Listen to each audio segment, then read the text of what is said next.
시청자 여러분 안녕하십니까. 11월 이제 19일 아침 첫 번째 뉴스가 되겠습니다. 전옥현의 안보정론입니다. 이번 시간에는요, 북한의 미사일 문제, 그 다음에 추미애와 윤석열 간의 갈등이 이제 최고조에 이르는 것이 아니라요, 끝장나기 직전의 상황까지 지금 내몰아쳤다, 이런 말씀을 드립니다.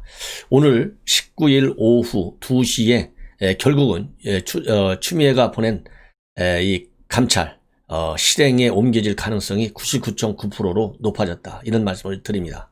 그래서 이 내용을 중점적으로 여러분들께 분석해 드리도록 하겠습니다. 그래서 추미애와 윤석열 갈등을 여러분들께 말씀을 드리기 전에 굉장히 중요한 이 안보 관련 뉴스죠. 과연 북한이 ICBM, 미국 본토를 공격할 수 있는 ICBM을 정말로 만들 수 있는 능력을 갖췄느냐, 이것이 항상 이제 의문점에 있었어요. 그런데 이러한 의문점이 이제 그 의문점에 대한 답이 나왔습니다. 결국은 미국의 헤리티지 재단의 보고서를 통해서 최근에 이제 밝혀졌는데요. 거기에서 전 미 CIA 분석가 출신인 클링너 연구위원이 북한은 이제 ICBM 그야말로 이 대기권에 재진입할 수 있는 핵심 기술을 갖췄다, 이렇게 발표했습니다.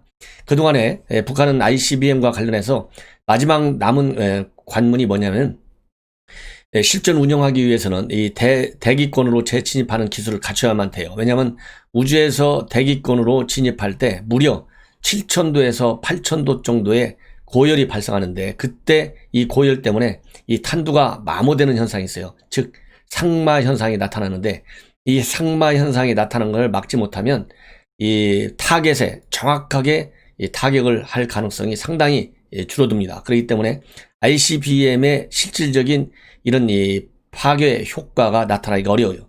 무용지물이 되는 거예요. 그렇기 때문에 그동안에 한 3, 4년 전만 하더라도 ICBM의 최종 기술인 대기권 재진입 기술은 못 가졌다, 이렇게 알려져 있었는데요. 이 CIA의 이 자료를 통해서 이 클링너 헤리티지 연구원이 이제는 갖췄다라고 공식 발표했습니다. 물론 어떤 근거로 그렇게 CIA에서 판단했는지는 알려지지 않고 있지만은, 당연히 이것이 알려지면 정보 역량의 그러한 이 노출이 바로 되기 때문에 그것은 공개되지 않죠. 그러나 통상적으로 휴민트와 과학기술 정보를 합쳐서 이러한 결론에 CIA가 도달했을 것이다 라고 판단하는데, 미국은 세계에서 가장 많은 첩보위성을 가지고 있고, 그 다음에 첨단 감시 장비들을 가지고 있어요. 여기에 또 휴민트 정보 능력도 상당합니다.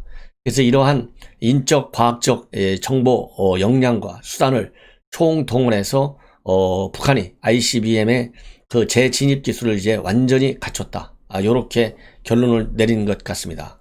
예를 들어서 2017년도에 화성 14형과 15형의 ICBM 고각 발사를 한 적이 있어요. 이 고각 발사를 통해서 이때까지만 하더라도 최종적으로 재진입 기술은 갖추지 못했을 것이다 라고 하는 전문가들의 시각이 있었습니다. 이 평가가. 그런데 이제 불과 3년 만에 이거를 완결했어요. 이걸로 보면 김정은이가 미북 간의 정상회담을 통해서 비핵화 문제를 다루고 있지만은 비밀리에 ICBM 완성을 위해서 얼마나 많은 정책적 역량을 투입했는지 충분히 짐작하고도 남는다. 그래서 지난 10월 10일 날 열병식에서 사상 최초로 전 세계에 유례없는 괴물형 ICBM을 이 열병식에서 선보인 것 아니겠어요? 그 당시 선보였던 이 ICBM은 길이가 최대 24m에 달할 정도로 엄청난, 그야말로 언론에서 괴물이라고까지 이름을 붙였잖아요. 괴물 ICBM이었고요. 최대 600kg 정도의 핵탄두 3개를 싣고 미 동부 지역까지 공격할 수 있는 능력을 갖춘 것으로 그렇게 이 전문가들이 분석하고 있는 상황이었어요. 그래서 이 북한의 ICBM을 또한 미 본토 공격력이 실제적으로 이렇게 지금 보니까 이제 갖춘 것으로 보이잖아요. 그렇기 때문에 지난 17일 날 미 군 당국에서는 미 해군 함정에서 직접 요격 미사일을 발사해가지고 미 본토를 향하는 ICBM 요격 능력을 실험 테스트해서 100% 성공하는 그런 또 실력을 보여줬어요. 그래서 북한의 ICBM 함부로 미국을 대상으로 해서 실험하려 들지 하지 말라는 강력한 경고 사인을 보냈고, 특히 지금 현재 바이든 행정부의 출범을 앞두고 있는 상황에서 미국을 더 이상 자극하지 말라, 이런 강력한 군사 옵션 가능성도 보여줬다. 즉 무력 시위를 했다. 저는 그렇게 봅니다. 그래서 이제는 그야말로 이 북한이 단순하게 한국이나 일본을 공격할 정도의 핵 무장력을 갖췄을 뿐만 아니라 미국까지도 이제 한순간에 공격할 수 있는 능력을 갖췄다는 점에서 가공할 정도의 핵 위협에 우리 한국이 놓이게 됐다, 이런 말씀을 드리고, 그래서 그동안에 우리 야권에 있는 우리 국민들께서 걱정했던 대로 현 문재인 정권의 대북 정책과 전략 완전히 잘못됐다는 것이 바로 이러한 북한의 이 ICBM 확고한 기술 완성을 통해서 입증이 됐다, 이런 말씀을 드립니다. 그래서 이제 클링더 연구원이 소거한 대로 CIA의 평가가 이제 또 전문가들에서 계속 또 이제 분석이 나올 텐데요. 만약에 CIA 평가가 사실이라고 한다면 북한은 핵무기의 완전한 완성 국가가 된다. 그래서 기폭장치 이미 갖췄고 핵물질도 갖추고 있고 운반 수단도 완전히 다 갖췄다. 그래서 이제는 본토가 완벽한 북한의 사정권 안에 들어갔다. 그래서 미국의 대북 강경 정책은 바이든 행정부에 들어서서도 이제는 뒤로 미룰 수 없는 우선순위가 되었다. 이런 점을 우리가 분명히 알아야 되겠고요. 이러한 측면에서 보더라도 이번에 송영길을 비롯한 민주당 측의 TF팀이 지금 워싱턴에 가갖고 한다는 얘기가 뭡니까? 트럼프 대통령의 미북 협상 그 결과가 반드시 바이든 행정부에 의해서 이어지도록 해야 되겠다, 이런 얘기를 트럼프 행정부 관료들을 상대로 설득하고 나섰어요. 그러니까 트럼프 행정부 관료들을 세상으로 설득했다는 얘기는 역으로 바이든 행정부에 미움을 사고 있고 바이든 행정부로부터 엄청난 현 문재인 정권의 이 민주당과 여권의 대북 전략과 대미 전략에 그야말로 불만을 최고조로 끌어올리는 그러한 역설적 상황이 지금 전개되고 있다, 이런 말씀을 드립니다. 자, 이제는 윤석열과 관련된 오늘 감찰과 관련해서 집중적으로 해석을 해드리도록 하겠습니다. 오늘 윤석열 총장에 대한 감찰이, 추미애가 어떤 사람이니까 한번 말하면 다 이행해요. 이행하는데, 그렇기 때문에 오늘 오후 2시에 이제 이 법무부에서 제가 보기에는 이제 평검사를 보내는 걸로 알고 있어요. 이제 검찰 총장에 대한 사상 유례없는 불시 감찰이 이루어질 가능성이 거의 기정사실화되고 있다, 이렇게 말씀을 드립니다. 왜냐하면 17일 날 2명이 평검사 2명, 이 사람들 뭐 언론에 따라서 익명 처리도 돼 있는데요, 실명 처리도 돼 있기 때문에 제가 실명으로 말씀을 드리겠습니다. 최근에 대전지검에서 법무부에 파견된 이정화 검사, 그 다음에 윤인식 검사, 이 2명이 17일 날 오후에 윤석열 총장 비서실에 쫓아가가지고 감찰하겠다, 이런 입장을 전달했다는 의혹을 받고 있어요.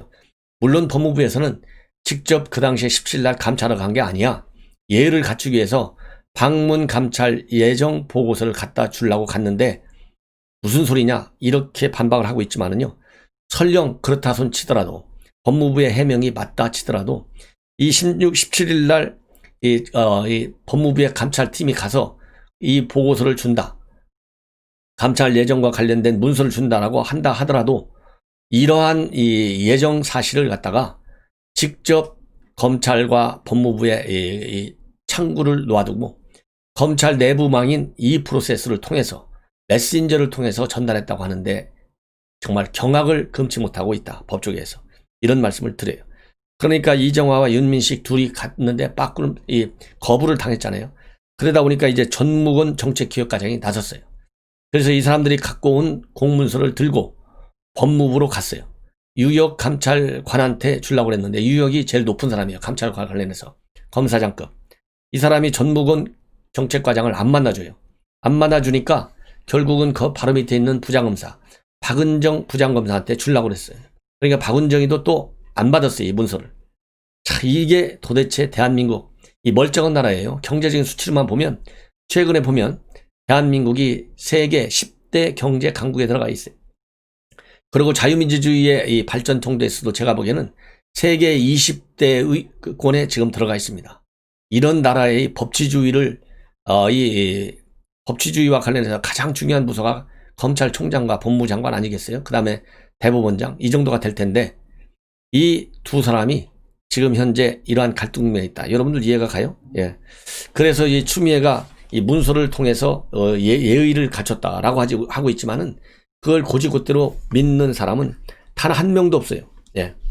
그래서 결과적으로는 뭐냐? 박은정이가 문서를 안 받잖아요. 그러니까 본래 문서를 전달해 준 대로 그 문서에 나와 있는 대로 지금 언론 보도를 보면 그 문서에 오늘 오후 2시에 감찰하러 간다. 요것이 핵심 문제라고 합니다.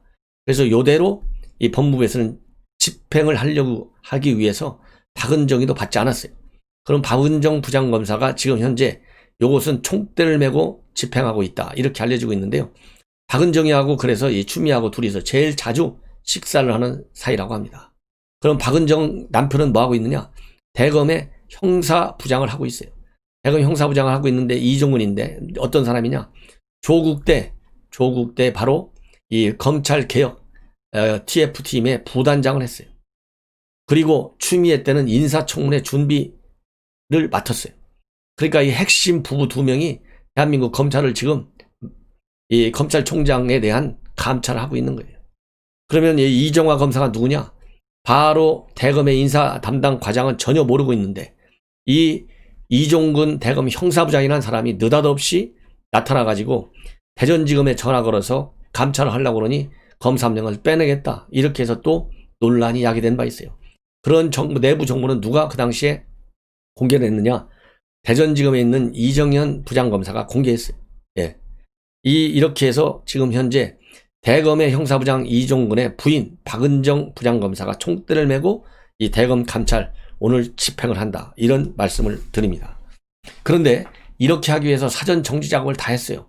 인사이동도 다 지멋대로 추미애가 다 해놓고 있고 그 다음에 법무부 감찰위원회 감찰 규정까지 다 바꿔버렸어요. 왜냐하면 법무부 감찰위원회는 감찰을 하려면 반드시 감찰위로부터 승인을 받아야만 되도록 의무사항으로 돼 있어요. 그런데 지난 11월 3일 날 추미애가 슬그머니 이 감찰 규정을 바꿨어요.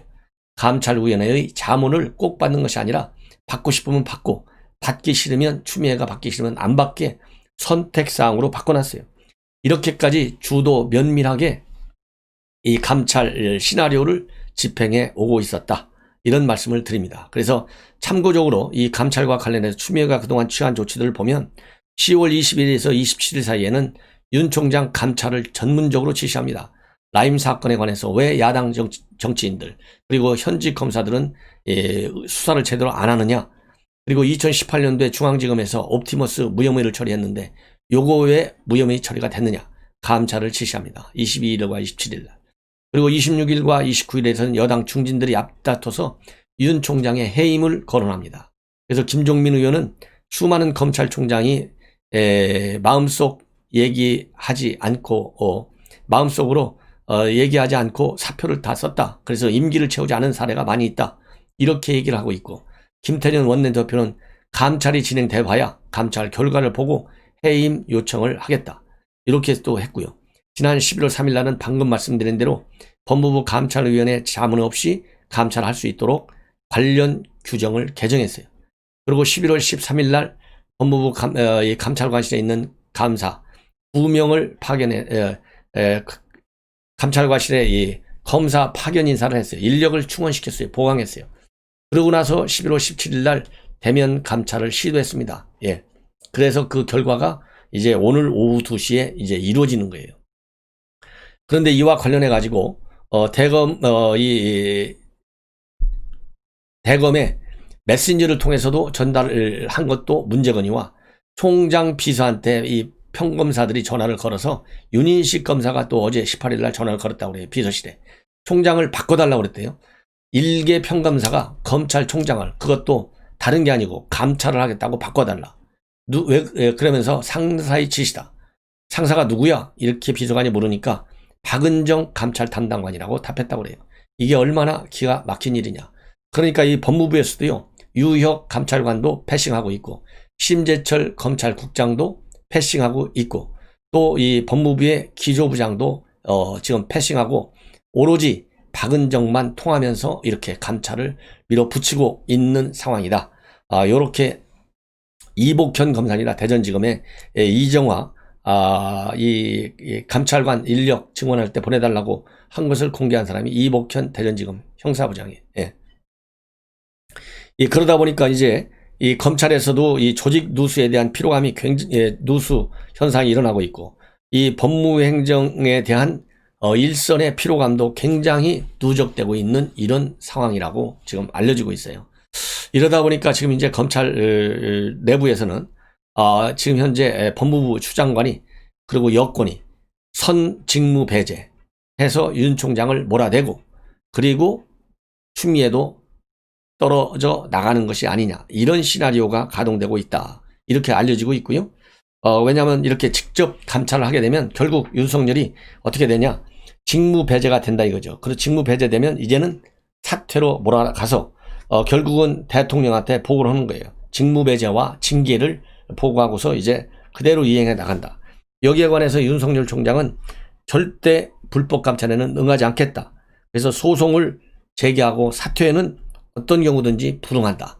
이렇게 해서 마주 달리는 두 기관차가 지금 충돌할 직전 상황까지 지금 도달하고 있는 그런 상황입니다. 그래서 요거와 관련해 가지고요, 이 동아일보 오늘 사설이 굉장히 잘 정리가 되어 있습니다. 이 사설 하나를 먼저 읽어드리겠습니다.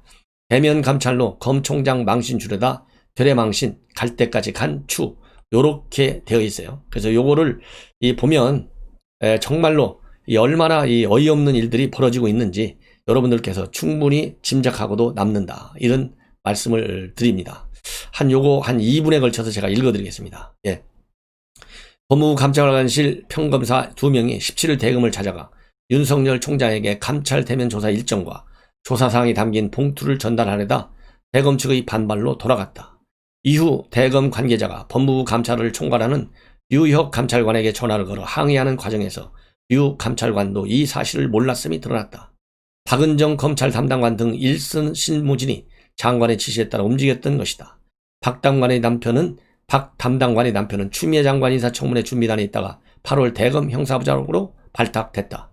법무부가 검찰총장 감찰에 나서 대면 조사까지 시도한 건 처음 있는 일이다. 소유의 조사를 둘러싸고 법무부 내에서조차 강한 반발이 나왔다. 앞서 한 지방검찰청의 부장검사가 법무부 감찰 담당관실로 파견됐다. 그는 이성윤 중앙지검장의 대학 동문이어서 호드 인사라는 평을 들었다. 경위법대입니다.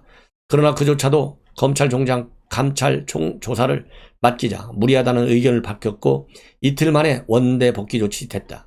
억지로 감찰을 밀어붙이다 보니 곳곳에서 마찰이 일어나는 것이다. 추 장관은 윤 총장의 라인펀드 사기 사건과 관련한 야당 정치인 수사를 방해하고 검사 비율을 알고도 은폐하는 한편 옵티머스 펀드 사기 사건에 대한 한국전파진흥원의 수사 의뢰를 무혐의 처분했다는 의혹을 제기했다. 하지만 야당 정치인 축소 수사 의혹에 대해 수사 책임자였던 당시 서울 남부지검장이 직을 걸고 부인하며 사직하는 등 추 장관의 주장과 배치되는 정황과 증언이 속속 나왔다. 그런데도 추 장관은 자신이 제기한 의혹을 뒷받침할 만한 근거는 제시하지 않고 있다. 장관이 국가 사정 시스템의 핵심 중 한 명인 검찰총장 관련 의혹을 잇따라 공개적으로 늘어났다면 사안의 막중함에 걸맞는 탄탄한 근거를 갖고 있어야 마땅하다. 무책임하게 직접 뒤져보면 나올 것이라는 식으로 검찰총장 망신 주기에만 골몰하고 있으니 감찰부서 내에서조차 반발이 나와 망신을 당하는 것이다. 법무부는 윤 총장이 절차에 따라 설명을 요구하면 답변하겠다고 했는데도 오늘 오후 2시에 대면 조사를 하겠다고 어제 다시 통보했다. 감찰은 법무부가 하는 것이므로 장관 멋대로 결과를 도출할 수 있다고 여기고 갈 때까지 가는 것인지 모르겠다. 최소한의 균형 감각과 절제력, 법치주의에 대한 이해력을 갖추지 못한 장관 한 명이 얼마나 국가 시스템을 훼손하고 정부의 격을 떨어뜨릴 수 있는지 보여주는 사례로 기억될 것이다. 그리고 말이죠, 또 놀라운 일, 여권 내에서 선 총장 퇴진 후 장관 교체가 거론된다. 그래서 이렇게 감찰을 진행하면 버티기 어려울 것이고 윤석열이 사퇴하면 추미애를 교체시킬 수 있는 명분이 마련되는 것 아니냐. 그러면서 이제 추미애 후임까지도 거론되고 있는데요. 정치인과 학자가 거론되고 있다고 합니다. 그 중에 이제 한 명이 누구냐. 지난 2011년도에 문재인 대통령과 검찰을 생각한다는 저서를 공저한 사람이 있어요. 그 사람이 바로 김인회 인하대학교 교수입니다. 그래서 이런 학자 출신도 후보군 중에 학자로 거론되고 있다. 이런 말씀을 드리고 싶고요. TV조선에서 18일 날 어제 오후에 단독 보도한 내용입니다. 최근에 추미애가 이 국회에서 지난 16일 날 검찰 개혁을 완수하기 전까지는 어떠한 정치적 욕망이나 야망도 갖지 않기로 맹세했다. 이렇게 밝혔거든요.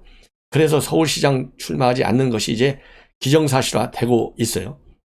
더군다나 지금 문재인 대통령이 곧 개각을 할 예정인데 1차 개각에 추미애가 들어가 있지 않은 걸로 알고 있습니다.